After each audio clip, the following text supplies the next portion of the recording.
Hello, my oodles and noodles. We're back yet again. We, the royal we, as always. It's always just me, alone. It would be sad if we didn't have glorious, glorious books to keep us company in our loneliness. I don't know what I would have done, honestly, in my life if I didn't have books. I have to thank my mother for that. My father and my sister read a little bit, but my mother is a psycho. She makes me look. I've read probably, I don't even know if I count rereads. I'm looking at least in the 4,000 range. My mom blows past me. I mean, granted, she has age on me, but just her pacing is insane. And when she's not reading books, she's downloading books. So she has like an entire structure online where she's like sharing books with people. She does buy everything she does like, so kudos for that at the very least. Uh, the joys of the internet. But I digress. Forget about Mother. We are here today to talk about something extremely important. Book 2 of the Codex Alera. I don't know if you can see that. Look at Tavi. He's grown. So we are continuing our journey with young Tavi, who we explored in Furies of Calderon. Academ's Fury is only happening a couple years later. It's only been, I believe, 2 years. Something to that effect. I'm blanking at this exact moment, but it has not been that long since our small altercation with the Marat and the Aquitaines' bastardly attempts to take control of Alera in Book 1. So we are continuing on. Young Tavi is now an Academ at the Academy in the main city of Alera, where all Alerans go to learn and move forward in their careers, I suppose you could say at the time. But unbeknownst to the other Academs, young Tavi is being trained as a cursor. And for anyone who's watched or read at least Book 1 will understand that Amara, one of our main characters, is herself a cursor. And cursors are directly loyal to the First Lord of Alera, whose name is Gaius in this series. And he is basically the king, the emperor of everything. And so cursors serve him, and they are messengers, they are spies, they are assassins, they're whatever the First Lord needs them to be. They basically ferret out information and threats to the realm, although most directly to Gaius himself. But they are supposed to technically be serving the realm, not specifically the First Lord.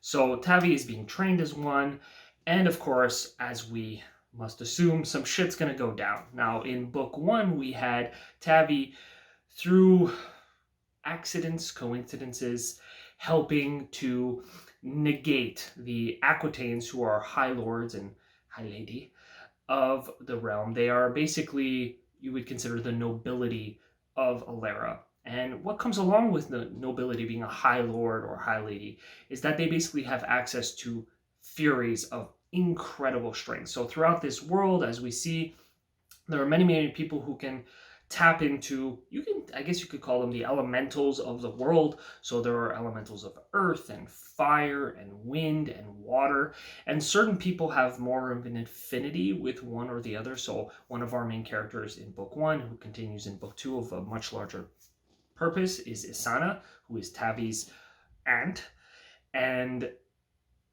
she is a water crafter. She has a really, really strong affinity with her Fury named Rill, and so she can sense other people's emotions, she can manipulate water, she can send information to and fro through water depending on distance. So there's a lot of abilities that kind of come with that, etc., etc. You know, obviously someone who can manipulate fire can shoot fire, manipulate flame.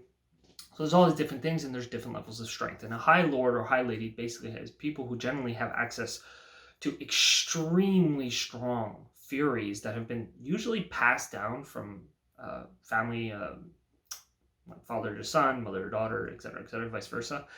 And they, generally speak, have access to all the Furies. So Someone who might be considered extremely strong usually becomes what's called a knight in this realm, and they will usually, if they're extremely strong, they might just be strong with one. They might have access a little bit to the others, but only a little bit. They're usually pretty weak. You're considered a knight if you're just strong in one, so like a knight's Terra or a knight's Eris, so you're just strong in one element with a little bit of access to the others. Some are much, much stronger. They have access to maybe two, and that would be considered like a big thing.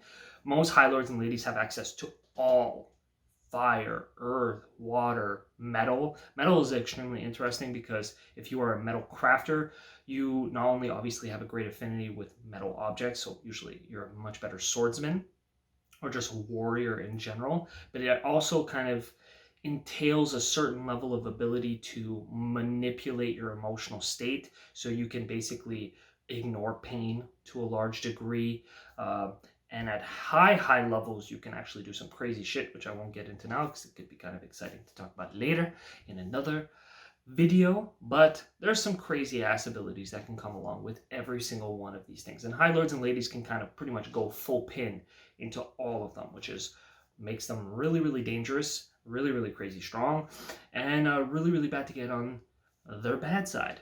So Tavi, Isana, Tavi's uncle Bernard, they were all intrinsically involved, as well as Amara, a cursor of the First Lord Gaius, in stopping the plot by the Aquitaines to kind of destabilize the realm so that they can push Gaius out.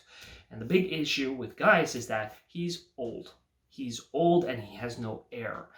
His son Septimus was killed by the Marat, apparently, many years before, and he has not produced another heir, and so he's getting older, he's close to dying. The High Lords and Ladies are kind of zoning in on trying to take over because he's not only producing no heir, but he's also not actually naming anyone to be his heir, and nobody understands why. And so there's all this conflict happening, and the Marat in the first book were kind of used against Gaius as a way to show he's weak.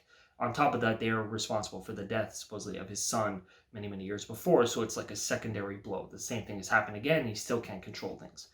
So in book 2, we're following Tavi as he's kind of got a little bit of fame because of what had happened in Calderon and what he had been involved in, but now there's more stuff happening. We start getting introduced to new kinds of races, so we hear about the Icemen, that are basically the main protagonists in the north, and why the northern High Lords exist, because they defend the realm against the Icemen, but we don't really learn anything else. We assume, obviously, that they live in a very cold environment and there's something there, but we don't know yet what's happening. Our main creatures that we learn against another race is the Canim, or Canim. So basically, I would think the way they're sort of described, think it's sort of Egyptian god Anubis. Is it Anubis? I believe it's Anubis, who's shown with the head of a dog. So I kind of view them as that, maybe a lot more hairy, a little bit more intense. But I kind of picture a kind of giant dog human. That's basically the best way to describe it. They're supposed to be way over 6 feet tall, huge, extremely physically strong and fast. And so everyone's scared shitless of them, but we don't really learn much about their culture. We learn there's some different caste systems to them. There's warriors, there's more ritualists, kind of sorcerers, and we know that they hate Alerans. But we don't really know where they come from. Why is there this conflict? What's the issue here? That's not really part of this book. So there's kind of a lot of foreshadowing and setting up of these two races that already we have the Alerans being in conflict with, but there's obviously some kind of ceasefires going on. The conflict ebbs and flows. We don't know what's happening. And so Tavi is kind of being thrust into this simultaneously as we're seeing in the Calderon Valley that there's some shit going down, and it's involving something that happened in book 1, an enemy that at that point we didn't really consider an enemy, just kind of a weird creature animal thing that now is turning out to be something huge. It's going to be massive, it's frightening, it's terrifying, and it is probably going to be the main baddie for the rest of the series if we go from what's being said here and what's being shown. Although I think that's what makes this series so interesting. There's not one enemy. There's never one enemy. There's not just, oh, look at these evil people. Everybody is in conflict with each other. There's this constant political and just tit for tat going on within Aleran society. Everyone is kind of vying for power and not really looking at the big picture. We have this conflict with the Academ that's obviously been there for a while and we don't know why. We have this conflict with the Iceman that's there and we don't know why. And then all throughout this all, of course, you still have the original conflict from the first book actually spanning back towards even, you could say, the prequel, which is the death of the First Lord's heir, Septimus, with the Marat. But that's slowly being healed, but there's still conflict there because obviously Alerans don't trust the Marat, and the Marat are kind of not unified in a certain way, and they're not fully trusting of all Alerans either. And now we have this new enemy on top of that, which does not give a fuck about anyone and is against everyone, and is someone who you can obviously see right off the bat is going to be something that maybe is going to unite everyone, maybe not. Maybe we're going to get, the Alerans are going to get so fudged just in conflict with themselves and with everybody else that's just going to weaken them like crazy to deal with this one enemy. Who knows? But this book paces itself so well. It's what I love about Furies of Calderon, the first book. Forgot how to speak for a second. So you always have this nice shifting between points of view. You go from Tavi, our main protagonist, to seeing a little bit of Katai, his Marat friend, bonded. It's kind of slowly seen what had happened between them in the first book, where you see that something, possibly a bonding, happened, just like the Marat bond with animals. So in our first book, we see that Katai, obviously, unless you're not paying attention, bonded with Tavi, although we don't really get what's happening with that. We see a little bit of explanation in this book, finally. You basically are constantly switching between, what are we getting, at least 6 points of view. We got Bernard, we got his son, and we got Imara. We've got Fidelius, who we're actually getting to know a little bit more in this book, for those who remember from book one. He was our enemy, or one of our enemies in book one, and now he's kind of, you see a little bit on both sides. Like, things are more complex. This series is great because there's so much shades of gray. It's not just this person is evil, that person is good. Everything is gray. This is a harsh land. It's a harsh world. Violence is everywhere. As we've spoken of, there's the Academ, there's the Iceman, there's the Alerans themselves. Everyone is constantly in conflict. And so there's not this one side is bad, one side is good. Everyone's done bad things and everyone's done some good things also. Everyone's just kind of looking out for themselves, and that's kind of the main problem, and why you can see that this new baddie is going to be such an issue for them, because there's no politics with it. It's just pure violence. And you can't argue with it. You can't make plans. You can't do anything. So it's really, really cool. The action, of course, is phenomenal. There's some great fight scenes. There's always a kind of, you never really know whether or not your main characters are going to survive or not. There's always a chance that they're going to die. And when they do make it through, it's at least enjoyable. You're not there going, well, obviously they made it through, obviously. There's always a chance that someone's going to be killed. I'm not sure how they're going to progress in the later books. I don't know how Jim Butcher is going to make it. Will everyone survive? Will more people die? What is he going to choose to do? Personally, I like it when people live. I'm not the kind of person who like, oh, it's realistic if everyone dies. But I guess that's everyone, right? You have your way of thinking about a character, and if they die, it just crumbles your spirit at the end of it. So you don't really want anyone you like to die. That's a bit of a weak way out, obviously. Sometimes people do need to die. There is a point. I did do a bunch of reviews on, if you can see them here, the Licanius trilogy, and one of our main characters dies at the end, and it's actually one of the most meaningful deaths I've ever seen. It was lovely. you should definitely check out those books. Check out my reviews if you feel like it, but I love that series. It's not perfect, obviously. Everything has its own issues, just like this. I mean, Fears of Calderon and Academ's Fury do have issues, but overall, the pacing of the series, how characters are developed, they're so fully realized. They all have issues. They're not perfect. They make mistakes. They're dealing with real life stuff at the same time as dealing with these huge issues. Nobody ever just sticks to, oh, I'm pure of heart and I'm just going to be good and that's it. No, there's always something they need to give out on. There's someone they need to lie to. There's something that's going to fuck them up. Forgive my language.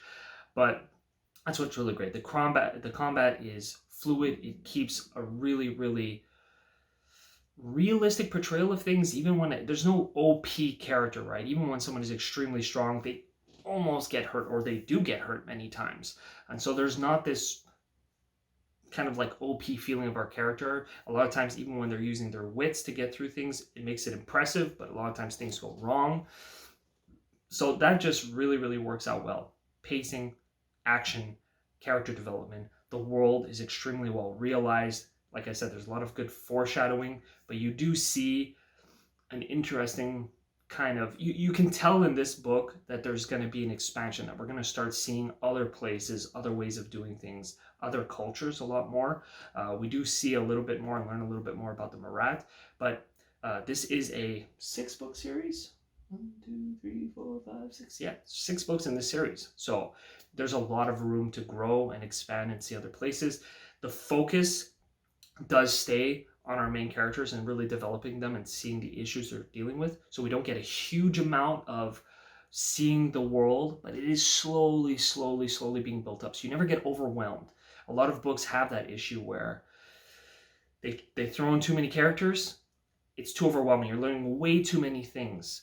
Whereas this stays really, really tight and focused and fluid, while also giving you good little bits and pieces of information and foreshadowing so that you actually get excited. You want to see more, and you want to see like, shit, what's going to happen? This is going to get worse, and you're really, really curious about what's happening all over here also, without being overwhelmed by information. So I think Jim Butcher did a really, really good job with this book, just as he did with Furies of Calderon. There's always some things that are going to irritate us in a book series, characters that make no sense, blah, blah, blah. But overall, big picture, I would definitely give this an 8 on 10. I'd even be generous and give it a 9, just because it's a fun book. It's a fun book, and there's never a point where you're just like, oh, I can't do this, right? And I think that's what lacks in a lot of series. That's why they never get to a 10 on 10 or a 9 on 10, is they're so hyper focused on, let's say, one character or world building or the story or this or that, that it lacks a cohesive whole. Like, it's just this push to just enjoy the series and be able to blow through it. Sometimes it just drags you down too much, but you never have that, or at least I didn't have that with this book and Furies of Calderon. So far, really, really good. I love them. I will be reading book 3 and doing a review soon. Do a quick little spoiler part. I have talked, obviously. I don't really think I gave any spoilers and all that. I give a general purview. But spoiler for the next 2 minutes, because this is already long. If you're someone who has read this book, holy guacamole. I think that the relationship between Kitai and Tabby is one of the most enjoyable relationships I've seen in a lot of book. They develop at a pace that's really, really well done, while also it still goes fast. They jump into a sort of relationship quite quickly, but at the same time, everything is about, like, you see the realistic aspect of the fact that Tabby's still a kid and things are awkward, and Kitai is from a vastly different culture that doesn't view things in the same way. Plus, there's the aspect of their bond, which is going to be super, super interesting to see developed. What is that going to start doing between them? Obviously, people like Doroga, who are bonded to our Gargant, which is this gigantic creature. He's huge and muscled and strong. So what is that going to do for Kitai? What's that going to do for Tabby?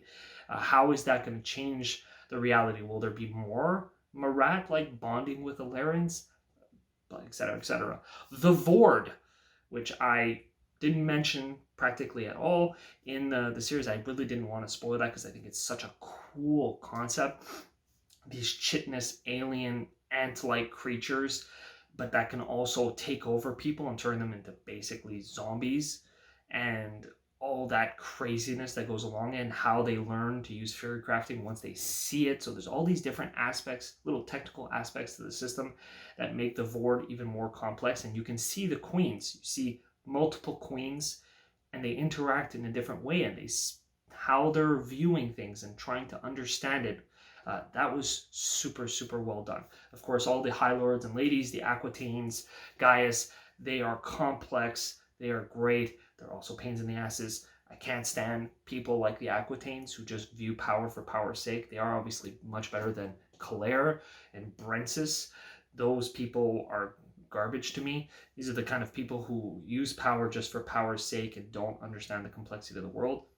But that's what's really great about the series, right? You have people like Calera, you have people like the Aquitaines, you have people like the Placidas, all these different aspects of people who are in power, want power, but just decide to pursue it in a different way. Amara and Bernard's relationship is really, really lovely. It's great seeing them going back and forth and back and forth and back and forth. It's one of the most fun relationships I've ever seen. It's developed slowly and with good pacing. What else have I mentioned? I mean, I can't wait to see Tavi get his Furies, which is going to be really, really fun. Obviously, he's going to get his Furies. That's one of the most obvious things. And something, I mean, it's kind of a mic drop in this book that obviously Tavi is not who Asana says he is. And obviously, it's involved with Gaius. Miles recognized him. So you're kind of going to make the, I won't say it, but if you read the book, obviously Tavi is he's not just some random girl's son. I mean, Asana pretty much comes out and says he's her son, which means who was she with to give birth to him? Dun, dun, dun, dun, dun. Yeah, so great fun book, great series so far. I am going to enjoy reading book 3, I'm sure, and I will get back with a review soon. Thank you for watching. Enjoy yourselves.